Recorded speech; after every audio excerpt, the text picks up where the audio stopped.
Guys ready? Okay. We're live.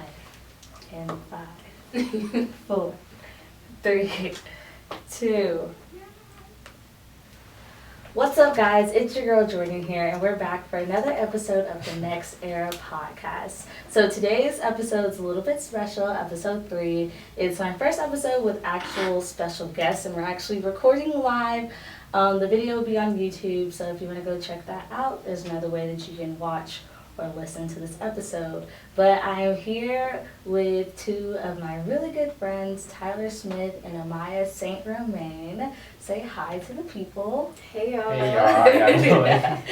Okay, so today we're just going to be talking about a little bit about the current events going on with the campaign. We're here at Texas Southern University in Houston, Texas. We just left a Biden rally that we had earlier today on campus. Attending that, saw the former vice president speak and took some pictures, and it was a really great time. So first we can just start off with each one of you telling us a little bit about yourself. So I'll let Amaya go first. Okay, Amaya. Well, I'm a sophomore here at TSU, and I'm a public affairs major, and I hope to be a policy analyst in the future. Okay, nice. Well, for me, my name is Tyler. I'm 20 years old, junior here at Texas Southern. I currently serve as the chapter president for the College Dems here, as well as the National HBCU Outreach Director. I don't want to give my whole resume, but I do. Yeah, I just gave a little Instagram bio. You can get a whole resume. I feel bad now. CV. Yeah, so I'm just in there. I do a little bit of consulting as well, but I'll be there. Everything. Yeah, a little bit of everything. Well, we're going to dive into a little bit of everything a little bit later. So, Tyler is / was a very huge Kamala Harris fan. Yeah, still is. Still is. So tell us a little bit about what drew you specifically to her. So, I mean, my friend teases me on this all the time. I can't go about an hour without speaking about Los Angeles, but growing up in Los Angeles, the first actual United States Senator candidate I got to vote for was Kamala. So, I mean, I loved her to death. I met her entire family, Doug, her niece Mina. I met all of them, and just talking to them and the passion that Kamala had for the United States and her dream and her vision really drove me in. And anything I could have done to really help her get the presidency was like my main objective when she was still in the race. Twitter is the biggest hindrance in politics in my eyes. I definitely think that the media kind of positioned her to be like the angry black woman. Yeah. Yes. And that's something that I did not like at all. And I feel like sometimes she kind of walked into it. Like at the debate when she was like arguing with Biden about how back in the 70s, that his policy on busing or whatever. And so I personally didn't like that, being a black woman myself, and like just seeing how the media will like take her words and like spin it and make her like out to be this certain type of person. I definitely think that played a role in her not still being in the race. Okay, the question for both of you guys. I know your answer already, but if you could bring back any candidate to this day to run, who would it be? Obama. No, just kidding. He wasn't. He's not a choice. Yeah, you talking about just the candidates in the race. He was talking about the candidates. First, let's talk about the candidates in the race, and then we can talk about if anyone could run, who would you want? I was just joking. I understood the question. I was really a Beto supporter. Okay. I Yeah. really love him. So I love Beto to death. Like, it's hard me and for me Beto still to like say anything bad about him. anything Beto does, I still go to. Like his Power by People, I still help out with that. Okay, you didn't tell. Who do you think should be? Of course, I believe Kamala. Okay.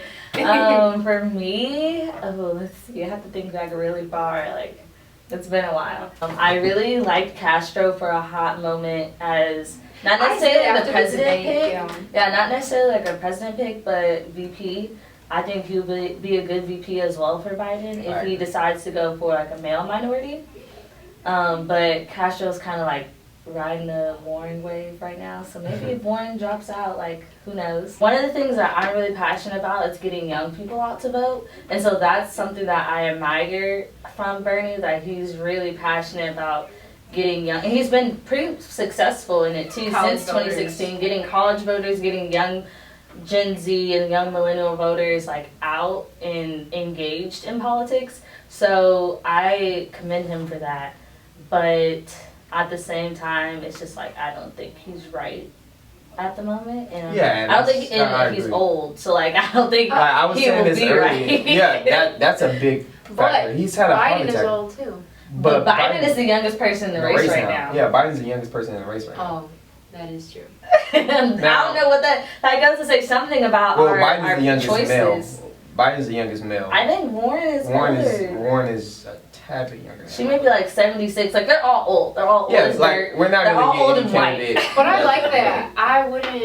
I don't think I would want a younger. I do. I don't think I want like a 30 or so old I do something though. like I mean, so Pete, but Probably because Obama you was want to run at like, 30. but like Obama was in his 40s, and I think that's a good age. Like Obama's perfect. true. Obama. I think it's easy for people our age and like around our age to like look up to Obama so much and like be mesmerized by him because he was our president through like our young years, like Yeah, we weren't elementary school paying and high bills. school. We weren't paying Yeah, taxes. we didn't have to. I was in 4th grade when Obama was Exactly. elected. We didn't have to pay attention to policy. I was in 8th grade when he was reelected. I had no clue what taxes and policy or anything like that. I just saw a That's person that true. looked like me in the White House, and I was like, And I that think guy that's is really so what it was. cool. And unproblematic. Unproblematic, no affairs, no extramarital children, no Exactly, sexual assault claims. Like the only scandal he had was Keep wearing going. a tan suit. A tan suit. Like I think that's why people are like bashing Trump so bad because I say like it's like you went from the presidential class, you went from Obama to like Donald Trump. Like but the I class. think care too Obama much about had him. to be perfect though. You know, if he would have slipped Right. up one time, if can't let those if Obama in the would've- White House if- again. Sorry. If Can't let Obama him would in have there done again. one thing that Donald Trump has done, we would have. Joe Biden would have been president already. Like that's how Impeached. bad it is in the country. You know, people try to say act like America's changed. America's not changed. Like America's There's still still the generation that was here during the civil rights era that were like involved in segregation. They're still alive. They're Exactly. still voting. like And little they're do you really know the people going out there to vote. And, Yes, and older people don't people. even know this though. Like if you want to be honest, like me and my uncle was talking about this. Our parents are literally probably the first people that was born, like first group of African Americans that were really born with the right to vote. Like our parents. And my mom is like 40. She's like 40 something. My mom was born. My dad is a little older, so he. But my mom was born in 1967. So MLK was assassinated in 68. So that Exactly. shows perspective. Like Like, it hasn't been that nothing's long. been that long, yeah. And that's the thing I hate. They try to push it We're off just like getting it's been so started. young. Yeah, we're Yes. just starting to get changed. Like I think it's. I don't want to like generalize, but I think white people get a little sensitive when black people talk about race, and they try to say like it doesn't have to always be about race. Why do you always have to bring up race? I think Because it they can't is. say anything. Yes, and you don't like. I feel like I did this identity like quiz or an identity project where it was like, what do I think about on a constant basis about my identity, and it's being a black woman. And I feel like it's because those are my two minorities, for like things that I identify with that are part of the majority. Like I'm Christian. I never really think twice about being Christian because Exactly. majority of the world is Christian.